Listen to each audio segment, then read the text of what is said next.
di channel Pengadilan Agama Tenggarong. Kita kembali di podcast Top, tempat di mana teman-teman sobat Top itu bisa request di kolom komentar, nanti akan kita bahas melalui podcast Top, melalui narasumber-narasumber tentunya yang berpengalaman ya. Kali ini kita kedatangan narasumber yang begitu luar biasa. Untuk menghemat waktu dan lebih luar biasa lagi, saya persilahkan untuk beliau memperkenalkan dirinya sendiri ya. Oke, Assalamualaikum yang mulia. Waalaikumsalam warahmatullahi wabarakatuh, Mas Rifki. Boleh Pak, bisa perkenalkan ke sobat Top Pak? Baik, Mas Rifki, sobat Top sekalian ya. Perkenalkan, nama saya Adriansa, sarjana hukum Islam, magister hukum. Saya salah seorang hakim di Pengadilan Agama Tenggarong sini. Oke, kalau lebih enaknya Rifki panggilnya apa? Pak Adriansa? Mungkin lebih nyaman mungkin dipanggil ini ya, panggilan saya Pak Didi saja. Oh, Pak Didi Pak ya. Oke, siap Pak. Ini panggilan akrabnya Pak ya, Pak Didi. Iya, biar kita lebih akrab karena kita kayak umur kita seumuran. Iya ya, seumuran loh ya. Iya, 20 beda ya. Ya, nggak jauh beda Pak ya. Walaupun bedanya mungkin 10 tahun ya. Iya, 20 malah pakainya. Oke, Pak, ini mungkin lebih ke teman-teman yang sobat Top yang berkecimpung di bidang hukum Pak. Sama teman-teman kan banyak nih analis perkara peradilan yang dia ingin menjadi calon hakim. Terus ada pertanyaan sedikit, mungkin ini agak lebih dalam Pak ya pertanyaannya dari podcast sebelumnya Pak ya, terkait eksekusi putusan Pak. Eksekusi. Nah, eksekusi putusan itu apa sih Pak sebenarnya Pak? Baik, baik Mas Rizky, sedikit saya menjelaskan bahwa eksekusi putusan itu pelaksanaan eksekusi putusan ya. Artinya para pihak yang telah membahas sidang di pengadilan agama dimanapun itu atau pengadilan negeri telah mendapatkan hasil putusannya dalam bentuk putusan, dan kemudian dalam amarnya itu ternyata salah satu pihak yang dikalahkan itu tidak melaksanakan isi putusan secara sukarela, sehingga para pihak yang merasa dimenangkan dengan putusan itu tentunya akan merasa keberatan karena isi putusan tidak dijalankan oleh pihak yang dikalahkan, sehingga dia mengajukan upaya paksa dengan mengajukan permohonan eksekusi ke pengadilan agama di mana atau pengadilan negeri di mana perkara tersebut diputuskan. Jadi poinnya tadi Ki, tidak dijalankan secara sukarela isi putusannya itu Pak ya. Jadi otomatis dia mengajukan permohonan eksekusi itu Pak ya. Iya, baik. Mungkin sedikit saya tambahkan Mas Rizky ya. Jadi Mas Rizky, saya jelaskan ya bahwa sebenarnya asas-asas putusan itu ada beberapa poin yang harus menjadi perhatian. Yang pertama bahwa putusan tersebut telah berkekuatan hukum tetap. Nah, yang penting harus berkekuatan hukum tetap. Bisa diajukan permohonan eksekusi. Yang kedua, putusan tersebut tidak dijalankan secara sukarela oleh pihak yang dikalahkan dari putusan itu. Kemudian amar putusannya itu bersifat kondonatur, ya. Kemudian putusan itu dilaksanakan atau dijalankan oleh dipimpin oleh ketua pengadilan dan dilaksanakan oleh panitera dan judisita di pengadilan itu. Oke, kalau di pengadilan agama berarti ketua pengadilan agama, Pak Panitra sama judisita, petugas pelaksananya.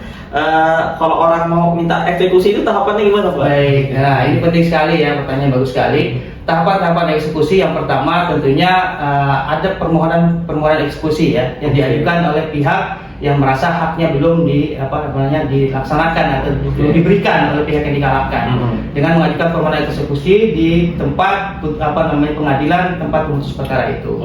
Kemudian yang kedua, setelah permohonan diajukan dan persyarat-persyarat yang dilengkapi termasuk membayar panja biaya perkara dan lain sebagainya, kemudian ketua pengadilan agama akan menentukan unmanning.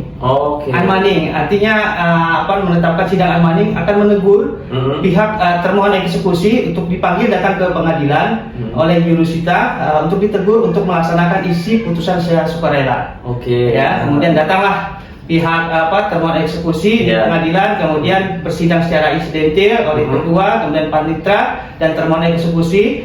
Kemudian ketua pengadilan akan memberikan peringatan nih pada termohon eksekusi. Nih, kami berikan waktu pada saudara 8 hari untuk bisa melaksanakan putusan ini secara sukarela. Artinya tidak melalui proses eksekusi.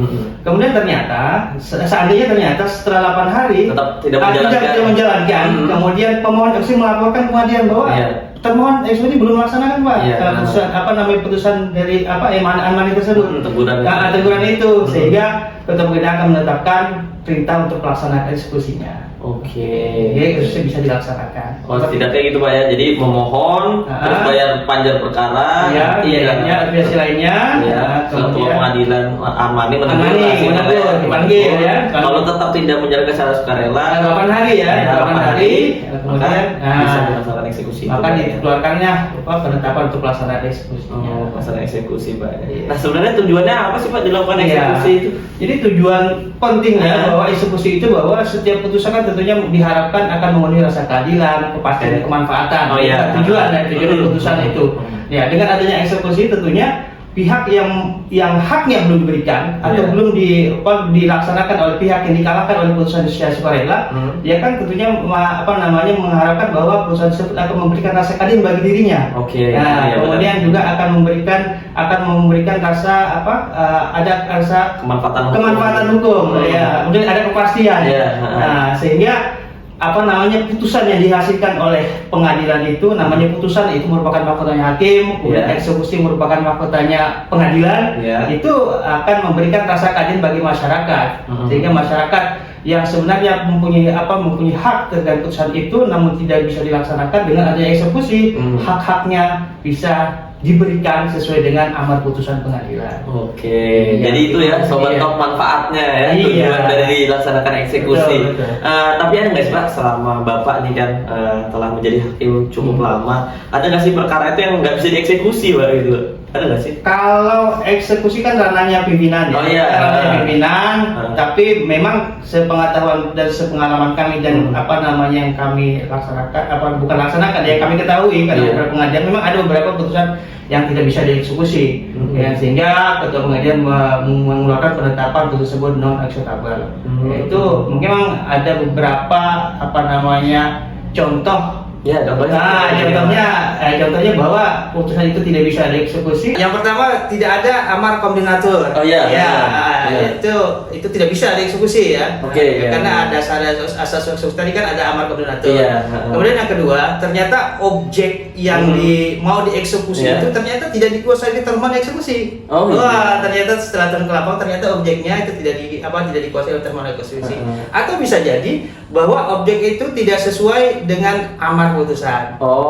Sepengetahuan saya seperti itu, sehingga ada beberapa yang saya dapatkan informasi di tempat saya bertugas, ada beberapa putusan yang tidak bisa dieksekusi ya gara-gara itu. Dan yang lebih pentingnya lagi bahwa amar putusan itu harus dibuat secara jeli oleh majelis hakim ya.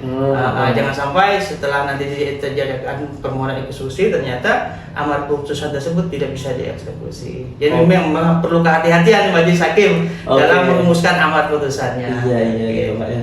Oke, sobat top, mungkin ini sudah banyak Pak ya, karena kita nggak terlalu panjang Pak.